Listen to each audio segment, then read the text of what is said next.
سوال: تمہارے چہرے کی رونق منجمد ہو جاتی ہے، سوال اسے ٹپکنے پر مجبور کر دیتا ہے، لہٰذا غور کر لینا کہ تم اسے کس کے سامنے ٹپکا رہے ہو۔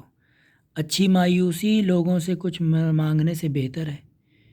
آپ نے اپنے اصحاب سے فرمایا، تم میں سے جس کی بھی میرے پاس کوئی حاجت ہو وہ اسے لکھ کر لے آئے تاکہ میں تمہارے چہروں کو مانگنے کی ذلت سے بچا سکوں۔ اللہ کے علاوہ کسی سے سوال نہ کرو، کیونکہ اگر اس نے عطا کر دیا تو تمہیں عزت دار بنا دے گا، اور اگر اس نے ہاتھ روک لیا تو بھی تمہاری عزت کی حفاظت کرے گا۔ اللہ خود سے سوال کیے جانے سے زیادہ کوئی اور چیز پسند نہیں کرتا۔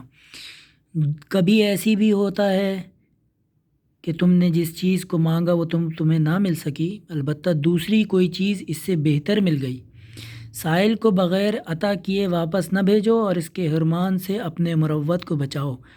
کثرت سوال باعث ملال ہے۔ اگر تم یہ چاہتے ہو کہ تمہاری بات مانی جائے تو اسی چیز کا سوال کرو جو استطاعت میں ہو۔